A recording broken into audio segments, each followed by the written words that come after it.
Melanjutkan cerita sebelumnya, di mana Xiao Chen sedang bertarung dengan Wang Chaoyang dan Penatua Sekte Pedang. Ini adalah pertarungan 2 lawan 1. Meskipun dalam jumlah tidak seimbang, tapi serangan yang mereka berdua lepaskan tidak dapat menekan apalagi mengalahkan Xiao Chen. Melihat semua serangan tidak berhasil, Wang Chaoyang dan Penatua Sekte Pedang mengerahkan seluruh kemampuannya. Teknik terkuat yang mereka miliki mulai dikeluarkan. Namun semua itu tidak membuat Xiao Chen gentar. Penatua Sekte Pedang mengatakan, dia mendapat teknik tersebut karena dia memiliki teman yang telah terjatuh ke dalam metode kegelapan. Dia juga mengakui kalau Xiao Chen benar-benar kuat. Tapi sekarang dia yakin Xiao Chen tidak akan bisa melawannya. Xiao Chen mengatakan, metode tersebut adalah metode terlarang. Penatua Sekte Pedang seperti seekor katak di dalam sumur. Xiao Chen kembali bertanya, apakah dia yakin kalau Xiao Chen benar-benar tidak bisa melawannya. Tapi Penatua Sekte Pedang tidak menyadari kekuatan Xiao Chen yang sebenarnya. Sesuatu seperti kilatan petir menyelimuti tubuh Xiao Chen. Dari mata juga keluar petir. Xiao Chen mengatakan, semua hal yang menakutkan di dunia ini tidak bisa dilihat oleh mereka semua. Setelah mengatakan semua itu, Xiao Chen mengeluarkan kekuatan yang sangat teramat kuat. Tekanan kekuatan itu membuat Wang Chaoyang dan Penatua Sekte Pedang terkejut. Inti sihir yang ada di ruang batin Xiao Chen keluar. Dia meraung mengeluarkan kekuatannya. Xiao Chen mengeluarkan versi lengkap Tiang Huang Quan. Sejak dilahirkan kembali, Xiao Chen belum merasakan kekuatan seperti ini. Pada telapak tangan kirinya, kobaran api kecil keluar. Ketika tangannya diangkat, teknik yang sebelumnya dikeluarkan oleh Wang Chaoyang dan Penatua Sekte Pedang langsung hancur. Peningkatan kekuatan dari tingkat ke-5, ke-6, ke-8. Kekuatan Xiao Chen terus meningkat yang membuat Wang Chaoyang sangat terkejut. Peningkatan tersebut benar-benar gila. Penatua Sekte Pedang mengatakan, Xiao Chen ini pasti hanya menggertak. Dia mengajak Wang Chaoyang menyerangnya. Namun Wang Chaoyang memiliki pemikiran lain. Dia sangat ketakutan dan berpikir akan mati. Xiao Chen terlalu kuat. Dia tidak tahu apa yang dilakukan Xiao Chen untuk mendapatkan kekuatan gila seperti itu. Jika mereka tidak melakukan serangan, sudah dipastikan mereka akan mati. Satu-satunya cara agar bisa selamat adalah melarikan diri. Setelah itu, Wang Chaoyang berencana meminta bantuan kepada masternya. Teknik pemanggilan kembali dilepaskan oleh Wang Chaoyang. Para binatang melesat menyerang Xiao Chen. Penatua Sekte Pedang juga tidak kalah. Dia mengeluarkan teknik darahnya. Gabungan dari kedua kekuatan tersebut melesat ke arah Xiao Chen. Saat ini dia dikepung oleh serangan tersebut. Xiao Chen tidak melakukan gerakan apapun. Semua serangan yang datang ke arahnya seperti terhalang oleh sesuatu. Serangan tersebut meledak di sekitar Xiao Chen. Penatua Sekte Pedang merasa senang. Dia sangat yakin serangan tersebut telah melukai Xiao Chen. Wang Chaoyang tersenyum. Dia berniat melarikan diri, tidak berani melanjutkan pertarungan melawan Xiao Chen. Kekuatan yang ditunjukkan oleh Xiao Chen sebelumnya membuat Wang Chaoyang ketakutan. Tiba-tiba terjadi sebuah perubahan. Semua serangan dari dua orang tersebut tidak berpengaruh sama sekali pada Xiao Chen. Xiao Chen menatap kedua orang yang berusaha melarikan diri. Dia berteriak, tidak ada lagi waktu untuk kalian melarikan diri ataupun bersembunyi. Xiao Chen menghentakkan kaki ke tanah. Tiba-tiba sesuatu muncul dari hentakan tersebut. Xiao Chen mulai melayang. Di sekitar tubuhnya banyak cahaya merah berserakan. Dia berteriak, apakah kalian ingin lari? Aku takut semua itu sudah terlambat.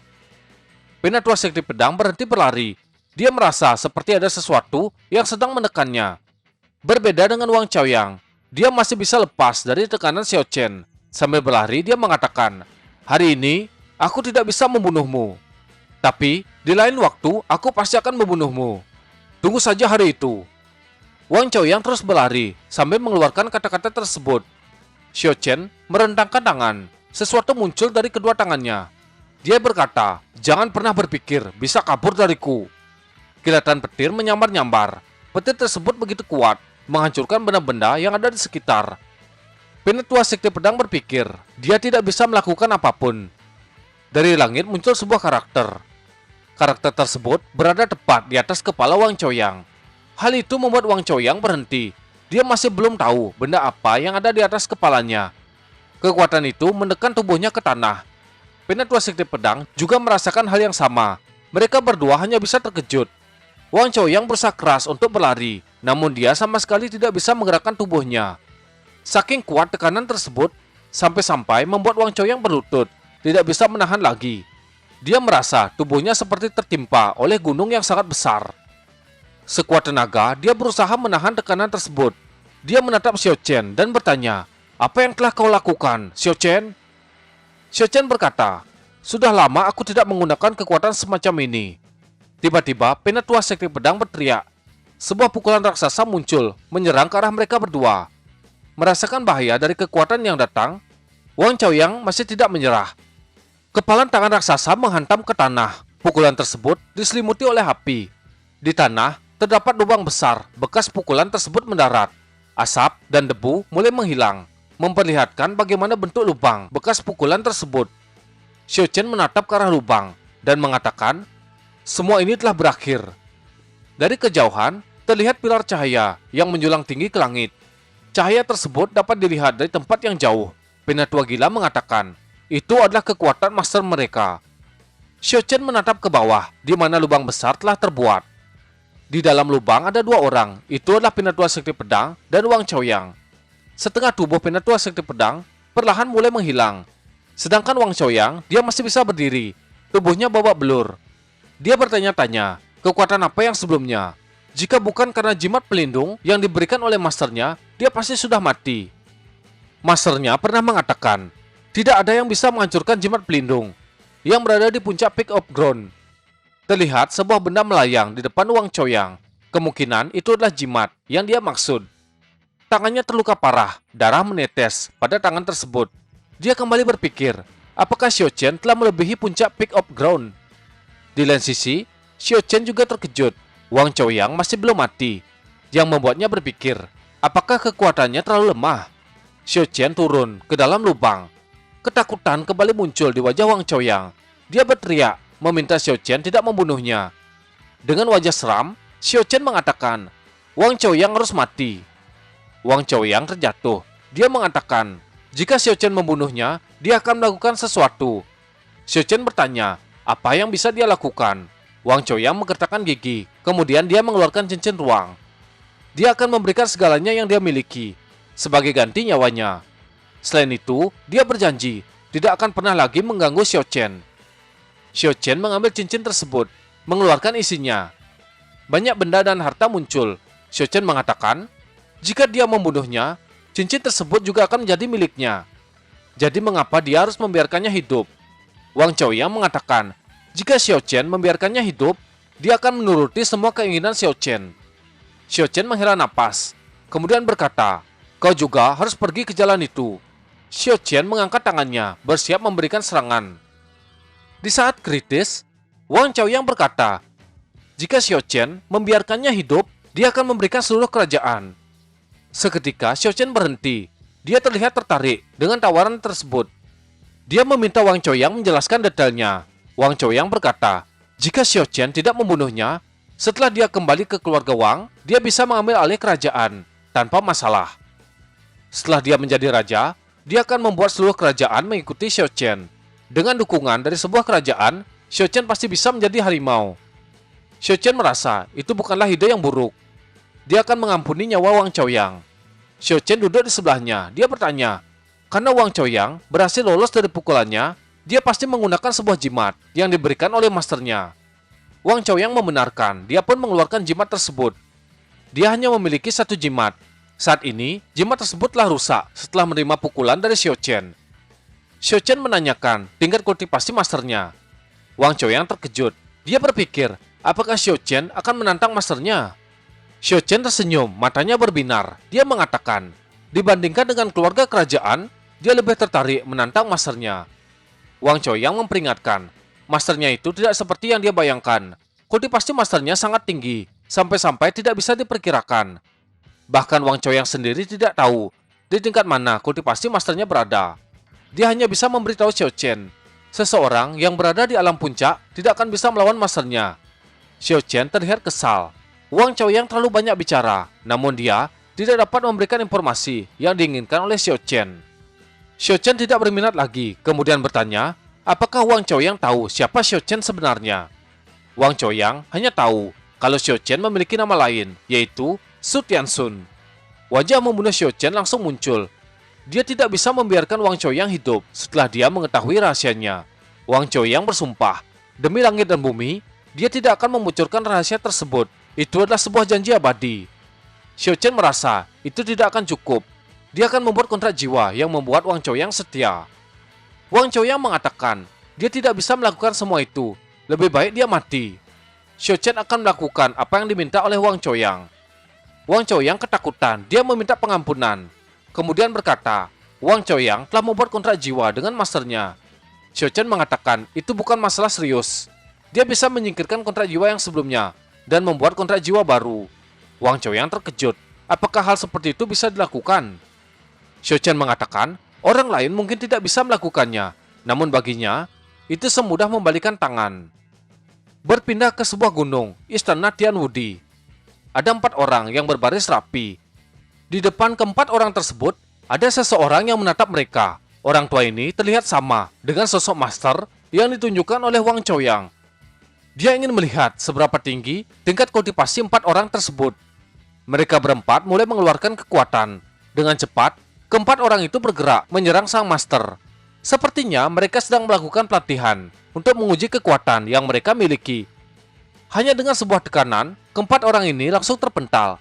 Mereka semua terjatuh. Di saat yang sama, Pangeran Jiang menghubungi master. Yang disebut Pangeran Jiang adalah Jiang Wuxian.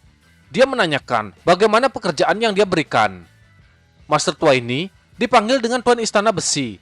Dengan panik, Tuan Istana Besi mengatakan semuanya telah diselesaikan dengan cara yang sederhana. Dia sudah menyiapkan segalanya dan menugaskan murid terbaiknya. Semua pasti beres. Kemungkinan yang mereka bicarakan adalah tindakan menghancurkan King Yumen dan membunuh Xiao Chen. Jiang Wuxian mengatakan, jika semua seperti yang dia katakan, Tuan Istana Besi akan lebih mudah memasuki keluarga Jiang.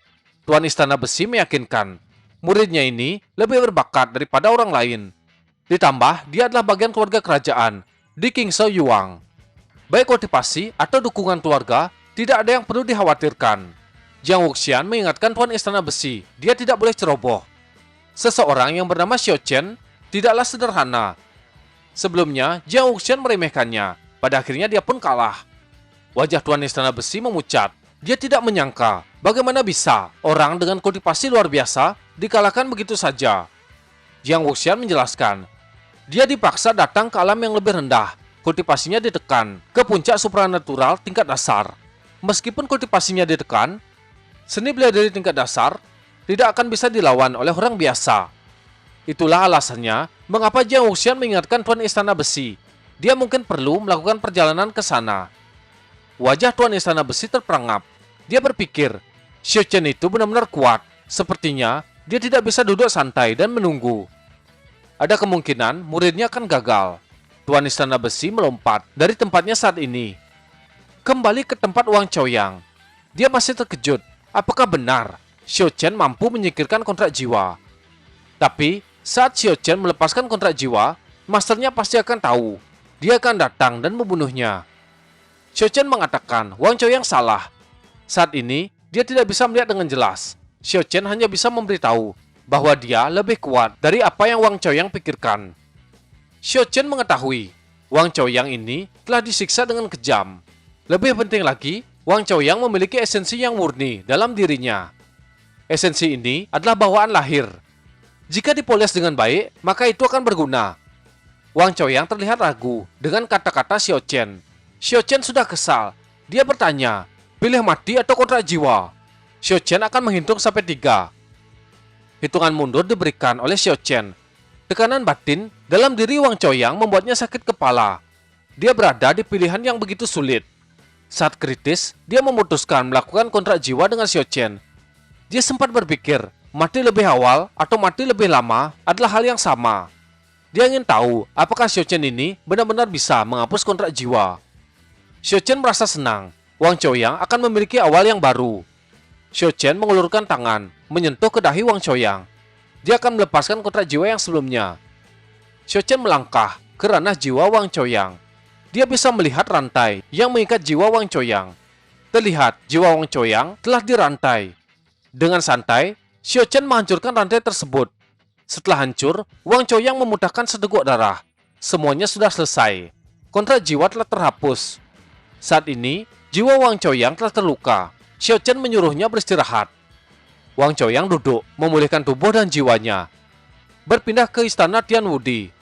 Saat ini, Tuan Istana Besi tersentak. Dia dapat merasakan kontrak jiwanya telah hancur. Hal itu membuatnya berpikir kalau muridnya telah meninggal. Melihat kristal kehidupan milik Wang Chaoyang tidak ada masalah, hal itu membuktikan bahwa dia masih hidup. Tuan Istana Besi kembali berpikir, apakah metode penghapusan kontrak jiwa benar-benar ada? Apakah Wang Chaoyang telah mengkhianatinya? Banyak pemikiran dikeluarkan. Tuan Istana Besi tertawa. Dia benar-benar memperlakukan Wang Chaoyang seperti anaknya sendiri. Tapi dia tidak menyangka Wang Chaoyang akan berani melawannya. Tuan Istana Besi berencana akan membereskan masalah ini secara pribadi. Dia mulai berjalan, meninggalkan tempat tersebut. Sesaat dia tersentak dan berpikir, apakah orang lain mengetahui esensi yang murni milik Wang Chaoyang? Jika orang lain mengambilnya, itu akan membuat usaha Tuan Istana Besi selama ini sia-sia. Kembali ke tempat Xiao Chen, dia masih menatap Wang Chaoyang yang sedang melakukan pemulihan. Sesaat kemudian, dia membuka matanya. Dia sudah selesai mengatur pernapasan internal. Maka dari itu, Xiao Chen akan memulai kontrak jiwa. Dia menempelkan tangan ke dahi Wang Chaoyang. Jiwanya langsung bergetar ketika Xiao Chen melakukan kontrak jiwa. Kembali ke istana Tian Wudi. Tuan istana memarahi muridnya. Dia mengatakan, mereka semua lemah. Salah satu murid mengatakan, mereka memang lemah. Jika mereka memiliki kekuatan 1/10 dari kekuatan Chaoyang, mereka pasti akan bisa melawan. Mendengar hal itu, sang master terlihat senang. Chaoyang ini memang memiliki kultivasi yang cukup tinggi. Masa depannya tidak terbatas. Semua murid itu dipersilahkan pergi. Ketika mereka semua pergi, Tuan Istana Besi kembali mengeluh. Semua murid ini adalah sampah yang membuatnya merasa malu. Dia berjalan ke koridor sambil berpikir, Chaoyang memiliki esensi yang murni. Tuan Istana Besi hanya perlu menunggu sampai Chaoyang berumur 20 tahun. Setelah itu dia bisa mengambil dan menggunakan esensi tersebut untuk dirinya sendiri.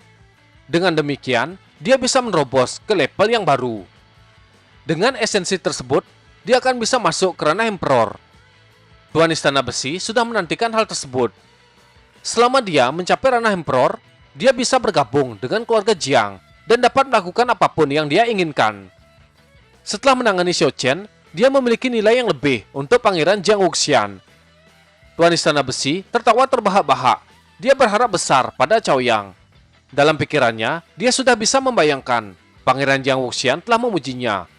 Tiba-tiba, seseorang menghubungi. Wajah Tuan Istana menjadi jelek.